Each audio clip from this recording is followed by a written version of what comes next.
Hello, I'm Channa Mukapu from GoMaster Technologies. I'm going to discuss my solution to today's premium problem in October Lead Coding Challenge. And the problem is two-sum part 3 data structure design. So we have a class to design called two-sum, and it has two other methods other than the constructor. One is add. Add is going to add a new number to the data structure, and another one is find. So find is going to find if there is a pair of numbers in the data structure whose sum is equal to the value, right? So it's a Boolean function. So I'm going to discuss two solutions. One is an easier solution and the other one is a little more efficient solution than the easier one, right? So the first solution goes this way. Um, I'm going to just have a simple vector as my data structure. So every time I add a new number, I'm just going to add it to the vector, right? So in no particular order, actually in the order in which I'm adding them. And to find if there is a if there is a pair of numbers which adds up to this value, what I'm going to do is I'll keep every time I go over each of the numbers in the vector and see if it is if the counterpart of that, the counterpart is value minus the number itself. If this is present in the um, uh, in a set, we're gonna add numbers to that set. If it is present there, I'm going to say there is a pair because I must have added this value minus num already, and now there is a new num, and sum of those two is going to be value itself. So that's when I'm going to return true. Otherwise, I'm going to add this new num into a set, right? So set is supposed to add a new number and find if there is a number in constant time. So that's why I'm hoping that this is going to take linear time. So here is my code for that. So it's very simple. So we have a vector called nums, and then I'm just adding a number to the vector there. And then to find the value here, I have an unordered set because I just have to figure out whether if there is a number in the set. So num set is that unordered set. For each num in nums, I'm going to see whether value minus num is present in the set. If it is present, I'm going to return true because now we have a pair. Otherwise, I'm going to insert that num into the set so that we get a pair for this number sometime later, right? So if you don't get any such pairs, I'm going to return false, right? This should work fast. If you see here, the add is going to take say big of one time normally because we're just now appending it at the end. But yeah, we now push back into a vector is basically a dynamic table. So maybe I'm going to say big of one amortized, right? So this is expected. But yeah, practically it is constant time. And find is going to go over each element. So this is going to be big of n. N is the number of the numbers we have added so far, the count of numbers we have added so far. And in each of them, we have two important methods. One is going to find the count of that. Essentially, it is finding whether an element is present. And another one is it's going to insert, right? Both of these are expected to work in big of one time. It is the expected value. So essentially they are amortized cost, not the worst case cost, right? So and knowing that it's going to take big of n cost, right, overall. So it should work nicely as in this takes linear time and this takes constant time, right? Maybe amortized, but yeah, should work fine.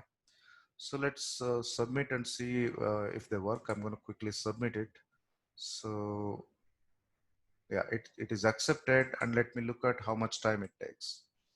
It took pretty significant time, like over 1,000 milliseconds, and that's nowhere in the chart here. So it must be not, as in it's not really the fastest one, right? So, but this is easier to conceive, and then we got the idea.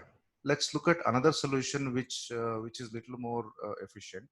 So here I'm going to use a different idea. Instead of just having a vector which is not a very smart container, so I'm going to use a multiset here. So essentially I need a set, but I'm using a multiset here because there could be a possibility of adding the same number multiple times. Suppose if we add say 5 and 5 twice, and then if you're looking for a value of 10, so these 5 and 5 are going to add up, and that's why we need them. So we need to have multiple occurrences of the same element if at all they are present. So that's why I'm going to use a multiset. I'm using a multiset, which is essentially like a balanced BST, so that it is kind of sorted in some order. So I can run an iterator in the sorted order, and it should be yeah. So it is also an efficient data structure in that sense. That's why when I add a number here to a multiset, it is not really big of 1. It is actually big of log n if it is a balanced BST, right? So by the way, log n is also practically constant, so we don't have to worry too much there, right?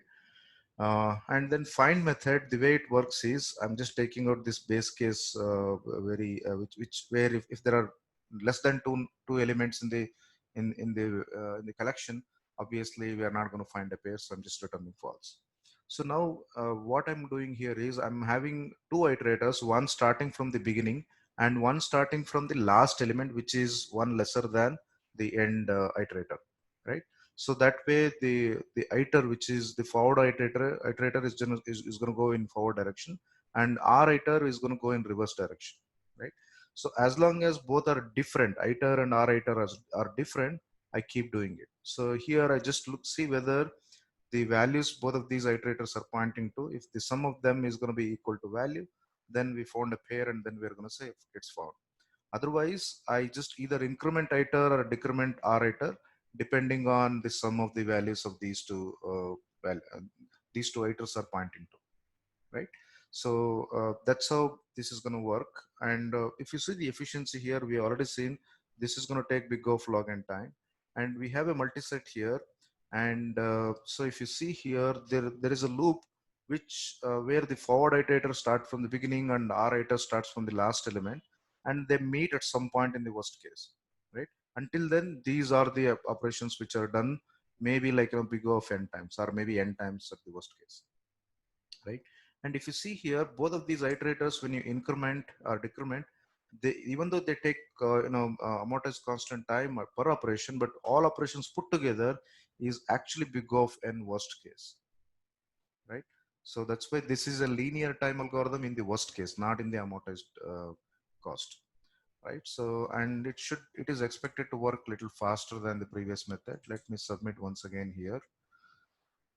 Okay, so this looks like, see, it took only 180 milliseconds. It is much faster than the previous one, which that took more than 1,000 milliseconds. And look at, we are at 98 plus percentile, right? So this is clearly the faster method, right?